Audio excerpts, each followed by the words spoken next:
In this video, we're going to show you which keto-friendly cookie has the best taste, texture, and ingredient profile. What's up, guys? I'm Chris Irvin, Education Manager here at Perfect Keto, and if you haven't heard yet, we just released the brand new Perfect Keto Cookies. So for those of you out there who have tried some of the other low-carb and keto-friendly cookies, these cookies are a little bit different. We formulated these cookies to not only not spike your blood sugar, but also contain the cleanest ingredient profile, have the best macronutrients, have superior taste, and have texture that will remind you of a real cookie. So in this video, the cookies that we're going to be reviewing are, of course, the Perfect Keto Cookies, HighKey mini cookies. They're marketed as keto-friendly.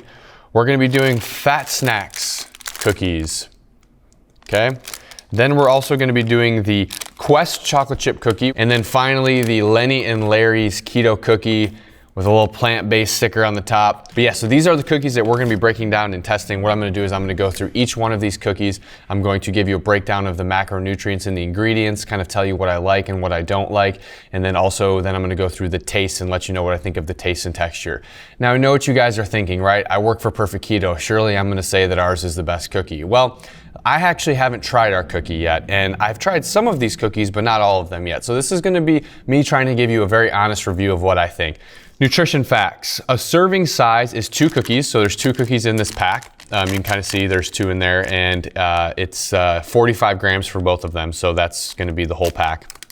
That's 210 calories, 19 grams of fat, 18 grams of total carbs with only 4 grams of that coming from fiber. So there's only 4 grams of fiber in it, 1 gram of total sugar and 5 grams of sugar alcohols. And then there is 6 grams of protein. So as you can kind of see on the bottom, it gives you a breakdown. There's 4 net carbs because you have your 18 grams of total carbs. Then you have your minus your 4 grams of fiber, minus 5 grams of allulose. So we'll talk a little bit about allulose, and then minus 5 grams of erythritol. All right, so let's dive into the ingredients. So the first ingredients is almonds.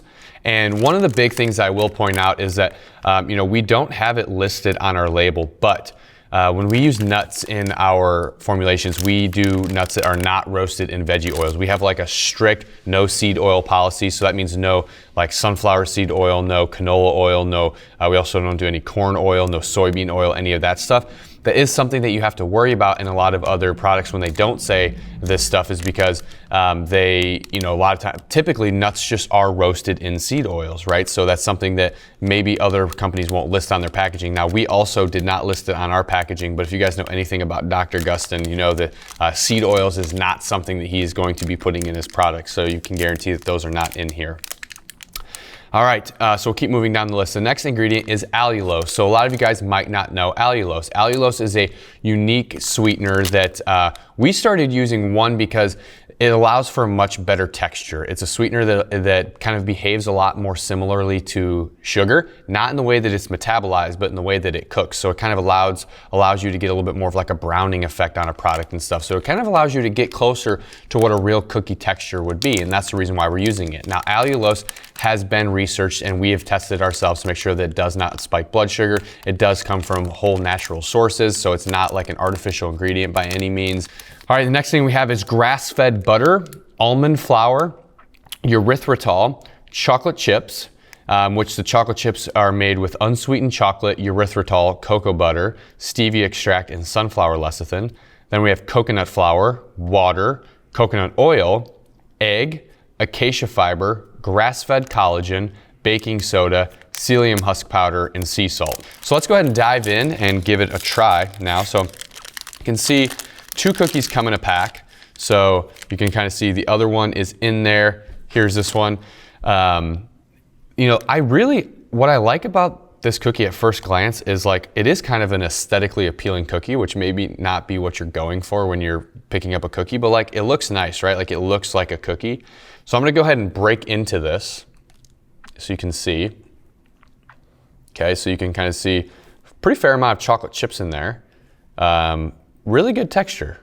I like what I'm seeing so far. So let's go ahead and give it a try.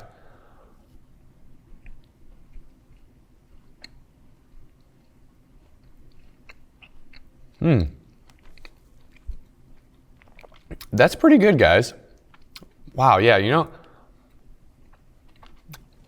I've had some other we're gonna kind of talk about in this video. I've had other cookies that have been marketed as health cookies. I haven't had a whole lot of keto-friendly cookies, but I've had a lot of products that have been marketed as health cookies. And usually when you have one of those health cookies, you can kind of tell that it's a health cookie. This doesn't taste like a health cookie. This actually tastes like a cookie. It's really soft. It's kind of like, it's spongy in the sense that like it gives a little bit when you squeeze on it, but it doesn't like fall apart. It's just got a little bit of a give to it. It's soft. It really does feel kind of like a homemade cookie. You know, I think the other thing that's super interesting about this is that you don't get the erythritol taste that you usually get in a product like this. So erythritol can have this taste, and some of you may have experienced this before, where you get this like really cooling effect on your tongue, and it's kind of the first thing you taste when you put a product in your mouth that has erythritol. But I don't taste that with this. You know, on the back end of it, like now that I've finished that bite and swallowed it, I have just a slight sensation of cooling effect on my mouth, but I don't taste the erythritol like you usually do in these products, which I think is great because, to be honest, I'm not a big fan of that erythritol taste, which has probably been one of the reasons why in the past I've never been a huge fan of it. I think that the texture is great. I think the taste is great. I like the kind of way that the cookie stays together. All right, so let's move on to the next one. So the next one I have in front of me is Quest cookie. Let's go ahead and break it down. So there's one cookie in this pack, and it's 59 grams.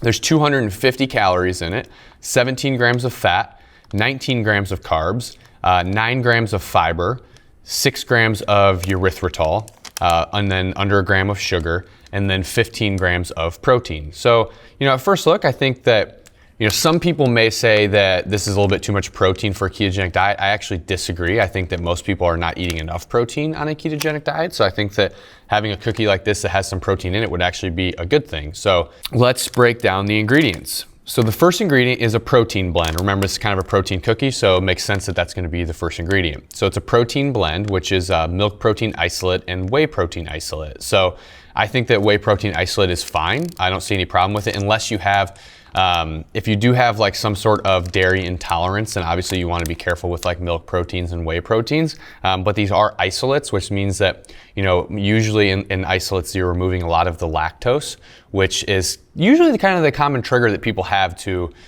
dairy is this lactose. So you might not have a problem with this, but I always tell people that even with like an isolate, you always want to, if you have dairy intolerances, you do want to test just to make sure that it doesn't cause any GI distress or give you any complications. So if you have no problems there, then this one's probably fine. And then they have butter, which is cream and natural flavor. Then they have soluble corn fiber. So that's where the 9 grams of fiber, well, I guess I can't say that's where all of the 9 grams of fiber are coming from, because there are some other things in here that could have fiber in them, but probably good chance that most of the fiber is coming from the soluble corn fiber. Now, I will say, I'm not a massive fan of the ingredient soluble corn fiber. I've done a lot of testing with soluble corn fiber. I've tested it as a raw ingredient on myself, and then I've also tested it in other products. I don't really like the way that it makes my gut feel. I've had some adverse reactions with my blood sugar to products that contain soluble corn fiber. I've looked at some of the research. The research seems to be a little bit conflicting. I think that I think it's a good ingredient in the sense that it's better than the alternative, right? So for somebody who needs to be on a low-carb diet, which I think a lot of people need to be, I think that soluble corn fiber is probably a superior ingredient to other flours and things that you might use to bind a cookie together like this. So I think that it's better in that case, but I think compared to what other options you have in the low-carb space, I don't think that it's the best ingredient. I personally, when I pick up products, you know, if it has soluble corn fiber, in most cases, I won't choose it. That's just a personal preference though, and I've kind of heard a lot of other people say the same. So I will say, not a big fan of that ingredient. And we keep going down the list. They have erythritol, which they list on their label as having 6 grams of it. Palm oil, which for those of you who don't know, palm oil is it's another source of getting MCTs. So like it's like coconut oil, but it comes from a palm plant. You know, the biggest thing with like palms that you want to make sure that it's RSPO certified, I believe is the label, which means that you're kind of, you're taking a regenerative model and you're making sure that like the farming of palm is not leading to like deforestation and things like that. So I think, you know, Quest I think is a pretty good company. So I would say they don't have it listed on here, but if I had to guess, I would say that they're probably doing that. I would have faith in that. So we keep going. Then they have unsweetened chocolate, calcium caseinate, natural flavors, water, cocoa butter, and then it contains less than 2% of the following, which is sunflower lecithin, sea salt, baking soda, sodium caseinate, xanthan gum, and then stevia. So not a terrible ingredient list. I think that like the biggest things that stand out to me is the potential for the milk proteins to be a problem for you. Maybe not for everybody though. I don't have a problem with milk proteins, so that one's not gonna be a big issue for me. And then the soluble corn fiber, obviously, like I said, not a big fan of that. So, all right, let's go ahead and dig into it. Oops. So you see, you get a nice big cookie here, and we'll let you take a look at it. Really, I mean, a lot of chocolate chips in it, which is nice, right? It looks, you know, aesthetically looking at it, looks pretty good. It kind of reminds you of like, I don't know if it's like a Miss Fields cookie almost. Like, I think that was the ones that you would get in the package. I'm trying to think back to like when I was in middle school and you get the packages of cookies, like the 2 packs of cookies. This was long before keto for me, but I think they kind of looked like this. Just kind of a nice big cookie. So, and they have a little bit of a browning effect on the outside of this too, you can kind of see. So it looks like it's been baked almost. So let's go ahead and we'll break into it and I'll show you. Oh, I tried to break in the middle, didn't quite. It's a little flimsy, to be honest. It's a little bit, like it stays together, but it's a little bit flimsy, like it feels a little bit softer. So let's see here, take a bite.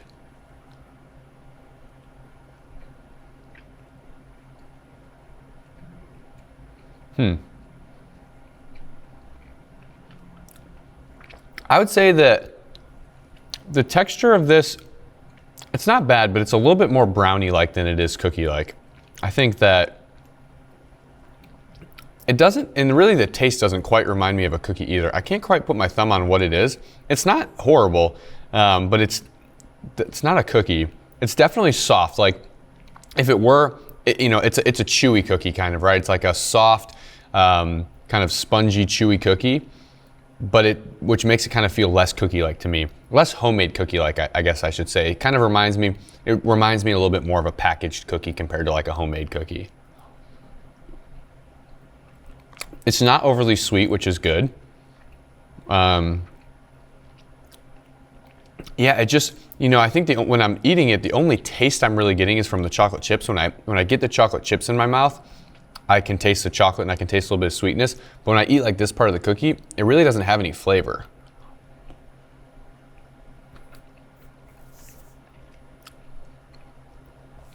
Yeah, it's you know, it's not a bad cookie, guys, taste-wise. I don't think it's really a cookie. It doesn't really remind me of a cookie. I think that it's a little bit off in that sense. I think that it's a good thing that there's a lot of chocolate chips in it, because I think that if there was less chocolate chips in it, you probably wouldn't have much taste. Now that I'm kind of letting it sit, it does have a little bit of an aftertaste. That's all I'm gonna eat, because I don't want to put a lot of soluble corn fiber in my body, so I'm not gonna eat the rest of that cookie, but it's really not bad. It's got a little bit of a funny aftertaste. I can kind of taste it. It feels like it might be the erythritol on the back end. It comes in a little bit stronger at the end for me. I don't think that the texture and taste is quite cookie-like, and you know, not a huge fan of the ingredients, like I said, but all in all, not the worst cookie in the world, but I wouldn't choose it, I don't think, if I were going to the store to buy one. So the next cookie we're gonna try is the Lenny and Larry's Keto Cookie. So as you can see here, kind of being marketed as a plant-based cookie, which I'm gonna talk about. It's no secret here, guys, that we do not believe that a plant-based diet is the most optimal human diet. Not that there's anything wrong with plants, just don't think that a fully plant-based diet is optimal. Now, so here's my first take when I see a product like this. And I'm not gonna let this kind of place a bias on my taste and my preferences and everything that I'll say about this cookie, but when they're marketing something like this, it means one of two things to me. It means that one, they think that a plant-based diet is the most optimal human diet, or they think that it's a good human diet, which to me says that they don't have people who are looking into the science to see what is actually the best diet for a human to be on. Here at Perfect Keto, we obviously put a lot of time and effort into researching our ingredients and formulations and things like that. But we also spend a lot of time researching just diet, nutrition, metabolism as a whole. That's actually what like my whole job is at this company. So we know from the stuff that we've researched that like vegan and plant-based diet. I'm sorry if there's a lot of plant-based people out here. It's just not the most optimal human diet. So I think that either they don't have people who are looking into those things for their company and studying what's actually best, or they don't really care and they know that there's a big movement towards plant-based vegan diets and that's causing them to use this as a marketing tactic. Either way, I don't really like it. I don't think it's a good look for the company. So first thing, even on the labeling of this cookie, not great. But let's dive into the macronutrients. Like I said, I'm not gonna let that make me biased towards the taste or anything. I'm gonna try to still, eat this and give you my feedback as best I can. So one cookie is 45 grams, so a little bit smaller than the Quest cookie. It's one big cookie like Quest, so it's a little bit smaller than that, but it's the same size as 2 of the Perfect Keto cookies. It's 190 calories, 15 grams of fat, 15 grams of total carbs, and 8 grams of protein. And in the total carbs too, it's 5 grams of fiber, 2 grams of sugar, and 7 grams of sugar alcohol. So let's go ahead and get into the ingredients. Ingredients, we have grain-free flour blend, which is lupin flour and almond flour. Now I'll say to start, I haven't tested much lupin flour on myself, but I'm not a big fan of lupin flour from the category of foods that it comes from. So lupin flour comes from the same family as like soybeans and peanuts. They are just a food that I think isn't really tolerated by humans very well. I think that it can probably contain a lot of like additional things like lectins and stuff like that that could be a little bit tough on digestion. So I'm not a big fan of lupin flour. So not a great start there. Then we have organic erythritol. Then we have almond butter, which in parentheses, they say roasted almonds. Now, like I said at the beginning, unless the company labels, you don't really know when they say that they're roasted, if they're roasted in vegetable oils or not. Now, the problem with this, guys, is that when you're roasting nuts in vegetable oil, so you're talking like canola oil, you're talking like corn oil, soybean oil, different things like that, sunflower oil, all of these things they're pro-inflammatory, right? So when you extract these vegetable oils, you end up leading to, you have to use like high heat extraction methods to get them, which leads to like a damaged product that can be more toxic in the body. Now, I'm not saying that's what they're using here, but in most cases when nuts are roasted, that's what they are roasted in. Even when you go into like really, really prominent health food stores, they still roast their nuts in those things. So it just is a common thing. Now, like I said, not gonna say that's what they're doing, but they don't clarify, so it's hard to know. Next ingredient is pea protein, which again, not a big fan of pea protein. So, and the reason why is that pea protein is, one, it's not a complete protein source. It doesn't contain all the amino acids that we need. So I think that when you look at the label and you see there's 8 grams of protein, it means a lot less knowing that it's not a complete source of protein. I don't think that pea protein is inherently bad. I just don't think that it really provides much benefit. It kind of seems like a waste of calories to me since you're not really getting all the things that you need. Maybe, consuming it in addition to other protein sources would be fine, but I tend to just think that pea protein is a bit of a waste in my opinion. Then we have coconut oil, palm fruit oil, chicory root fiber, which also not a big fan of chicory root fiber. I think it's a little bit of a cheap fiber. I think it tends to cause some GI distress, so not a big fan there. Then we got sunflower lecithin, semi-sweet chocolate chips, which is unsweetened chocolate, sugar, cocoa powder, dextrose, and natural vanilla extract. So they're using sugar and dextrose in their semi-sweet chocolate chips. Not a big fan of that either. So if you look at the chocolate chips that we're using in our cookies, we're using things like stevia, and in erythritol, we're not using dextrose and sugar. So, that's obviously a lot better. So not a big fan of what they're using there either. Then we have vegetable glycerin, xanthan gum, natural flavor, baking soda, gum acacia, and stevia. So pretty long ingredient list. Have to be honest, not a big fan of the ingredients in this product. I wouldn't choose this product off the shelf just looking at the ingredients, but we'll do a taste test now. All right, so here we go. Say pretty crumbly cookie. Yeah, a lot of crumbs just kind of fell out on my desk when I opened it. If you kind of look in here, quite a few crumbs in here. Cookie, it's got kind of that browning effect on it that makes it look like it's like a baked cookie, which I like that. I think that that's pretty great, but it definitely looks like a health cookie, right? It looks a little bit more like an oatmeal, like raisin cookie or something like that than it does a chocolate chip cookie. Let's go ahead and take a little break and see how the texture is. It's got, as you can see, crumbs just kind of fell everywhere. It's got like a pretty hard break, pretty crumbly. Really small little dextrose filled and sugar filled chocolate chips in there. Sorry guys, I'm just not a big fan of this product before I even try it, but I'm not gonna let that be biased on my taste. So we'll give it a try.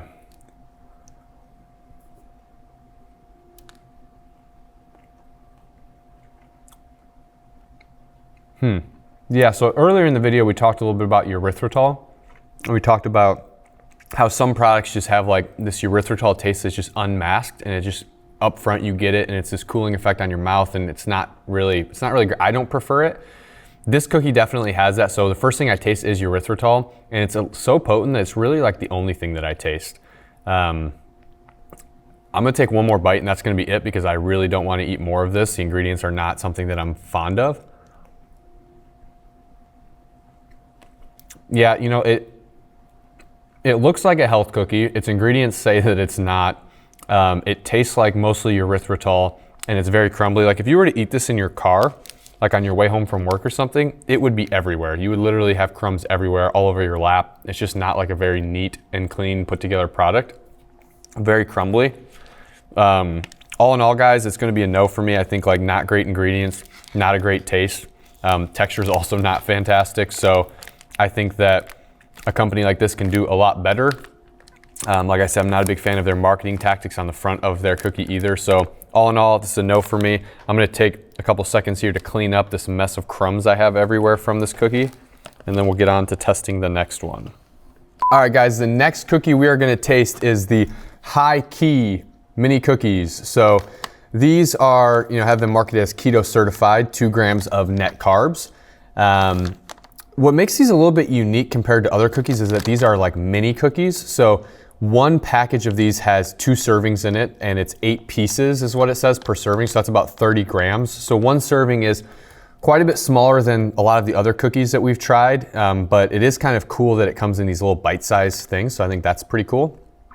Let's go ahead and look at the macronutrients. So one serving, which is the 30 grams or 8 pieces, is about 140 calories, 14 grams of fat, 10 grams of total carbs, and then the breakdown for that to get to 2 grams of net carbs is that it's 10 grams of total carbs minus 2 grams of fiber minus 6 grams of erythritol to get 2 grams of net carbs, and then 4 grams of protein.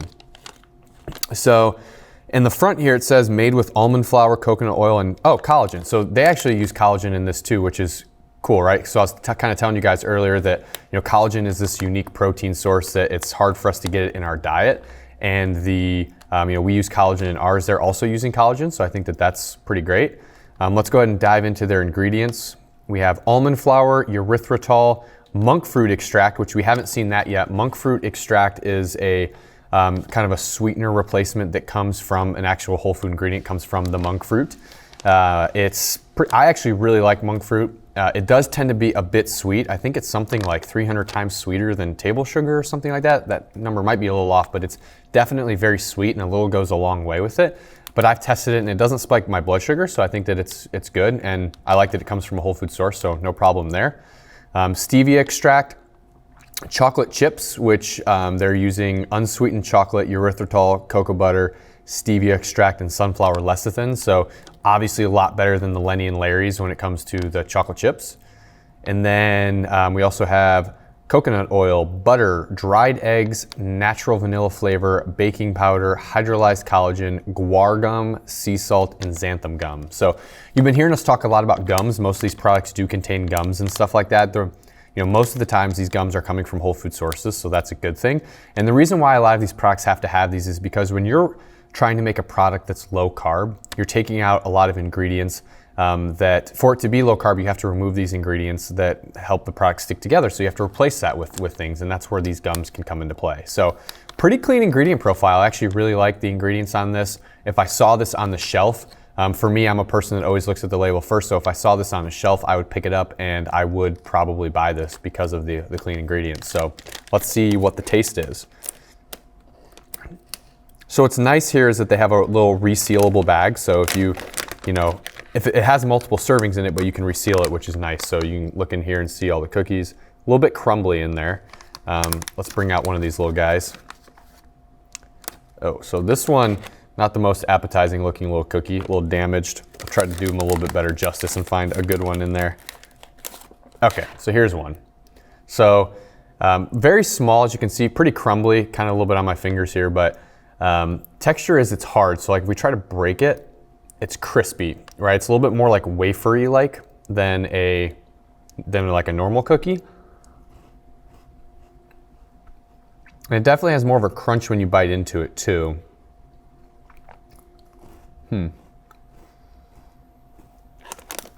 I would say that this cookie reminds me a lot more of like Cookie Crisp. If you guys ever had like Cookie Crisp, where it's these small, really like crunchy bite-sized cookies, that's what this reminds me of a lot.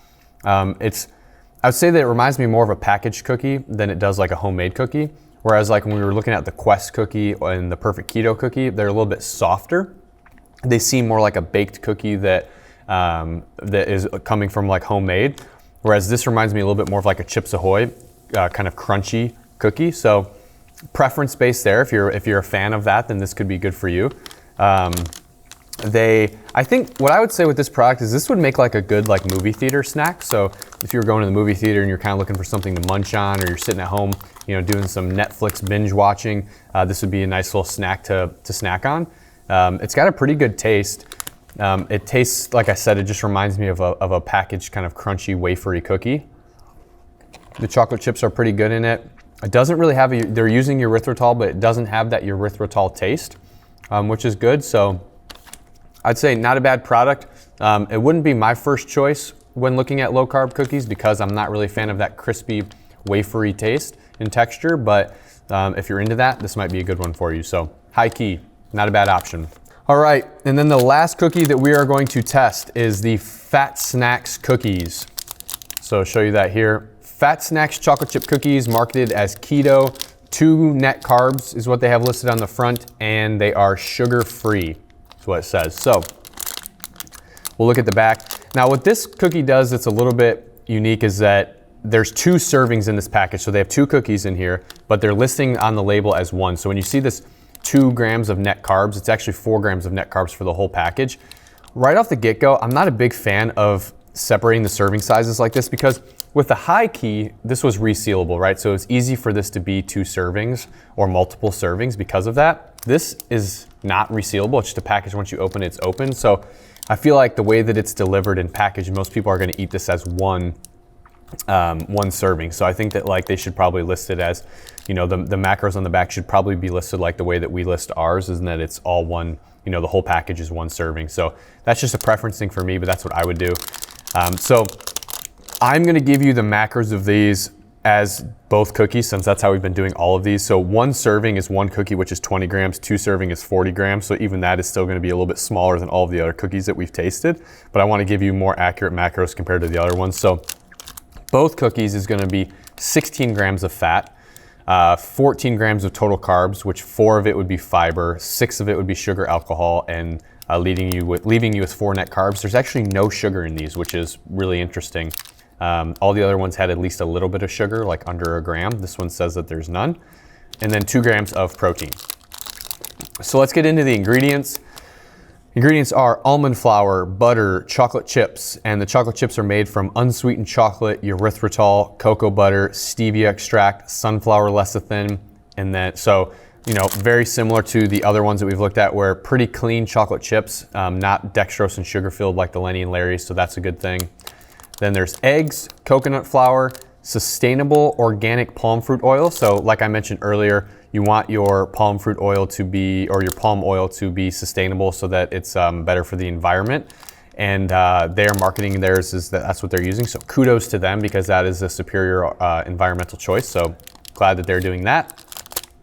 Then we have non-GMO erythritol, natural vanilla flavor, non-GMO xylitol, xanthan gum, aluminum-free baking powder, aluminum-free baking soda, sea salt, and stevia. So that's the ingredients. Let's go ahead and get into it. A lot easier to open compared to the Lenny and Larry's, that's for sure. Now I'd say off the start, I don't really like the way that they have these cookies kind of smashed together in there. When you like pull one out, they're a little bit like deformed, you know, they're kind of like a little bit bent. I don't think it looks the best to do it that way, but not bad. When you look at the cookie, it's not like the other ones where it has the browning effect on the outside where it looks baked. This one is much more like light in color and white. Kind of looks more like raw cookie dough than it does like a baked cookie. So let's do a little break test. It's not crumbly, which is good, but it's very soft, but they have a lot of chocolate chips in there. If you look, they're using a lot of chocolate chips. But yeah, it's pretty soft feeling. It's very spongy. It doesn't feel cookie-like, but let's see what the taste is.